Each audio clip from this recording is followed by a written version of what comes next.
They held me against my will. They didn't give me my rights until 2 hours later." These were the words of Carlos Palazuelos, standing on his front steps in Rio Rico, Arizona, just hours after being the focal point of a massive federal mobilization. For a few hours on Tuesday night, the world believed the mystery of Nancy Guthrie had been solved in a desert traffic stop. But as the sun rose over the Santa Cruz County line, the investigation was forced to confront a terrifying reality. The subject they had detained might be nothing more than a delivery driver caught in the crosshairs of a desperate manhunt. The DoorDash defense has not only stalled the momentum of the case, but has raised alarming questions about the quality of the probable cause, leading investigators toward the Mexican border. For more true crime stories like this, hit the subscribe button. The detention of Carlos Palazuelos was not a random act of law enforcement. As retired homicide detective Phil Waters noted, judges do not sign search warrants for hard entries without a backstory. Investigators reportedly linked Carlos to the case through a vehicle of interest, a white van or SUV captured on surveillance at a Circle K gas station near the Catalina foothills on the night Nancy vanished. Furthermore, digital data suggested a delivery had been made in the vicinity of Nancy's home during the ghost window between 1:47 a.m. and 2:30 a.m. However, the execution of the search warrant in Rio Rico was anything but routine. Carlos's mother-in-law described a scene of chaos. Doors kicked in, electronics seized, and FBI agents shoving pictures of the masked monster in her face, demanding to know if the man in the ski mask was her son-in-law. Carlos's defense is simple. He is a high-volume delivery driver. He delivers packages and food across Tucson and Southern Arizona. "Maybe I delivered a package there," he suggested to reporters, "but I don't know who these people are."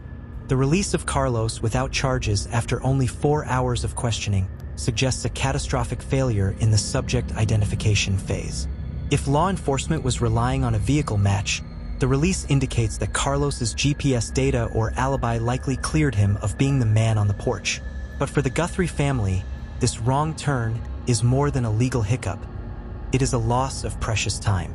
While SWAT teams were focused on a delivery driver in Rio Rico, the actual suspect, the man with the bite light and the tactical backpack, gained another 24 hours of lead time.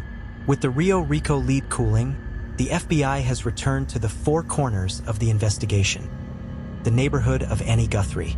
It was Annie's house where Nancy had her last meal, and it was a family member, whose identity the sheriff still refuses to reveal, who drove Nancy home at 9:45 p.m. The FBI's elite hostage rescue team, HRT, and evidence response teams have been spotted canvassing Annie's neighborhood again, door to door, looking for any witness who saw a vehicle following Nancy's car that night. The focus on the family is not a sign of guilt, but a necessity of profiling. The suspect in the residual data video acted with a level of comfort that suggests familiarity. He didn't stumble on the paved stone walkway. He knew exactly where the Nest camera was located. He even used Nancy's own flowers to hide his face, a move that Phil Waters described as just very odd behavior. This unprepared professional profile, someone who brings a gun and a mask but forgets a tool to remove a camera, suggests the kidnapper might be someone Nancy knew, or someone who had been inside her home recently as a contractor, delivery person, or hired help.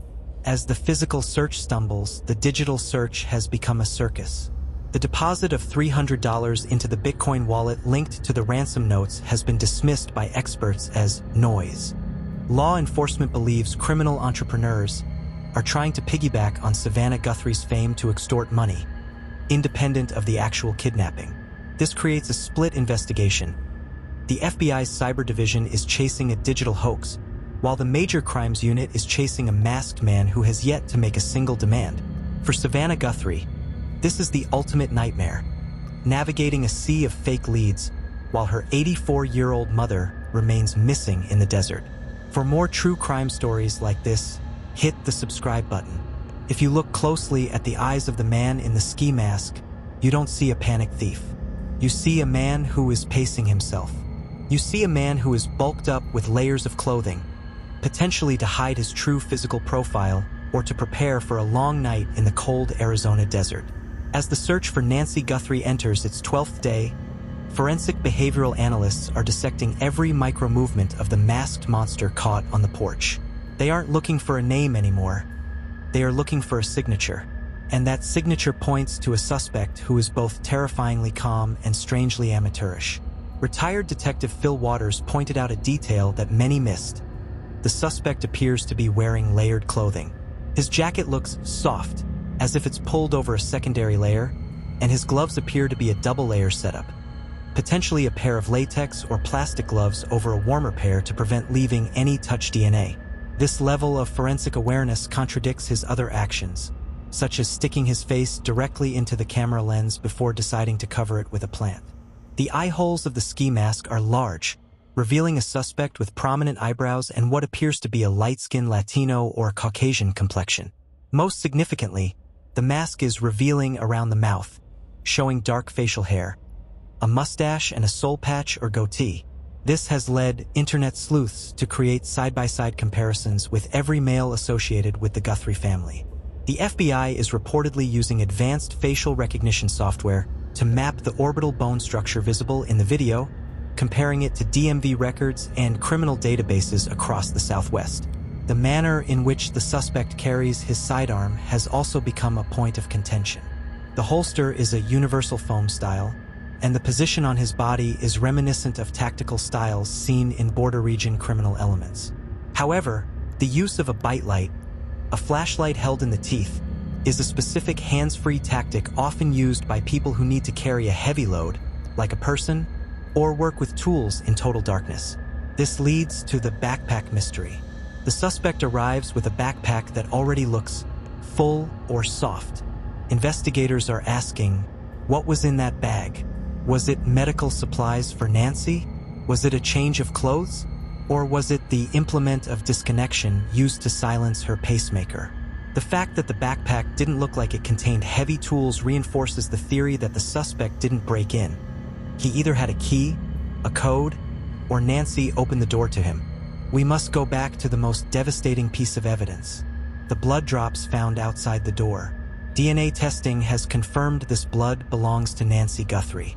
Forensic mapping shows the drops lead from the door toward the driveway, suggesting Nancy was injured as she was being removed from the house.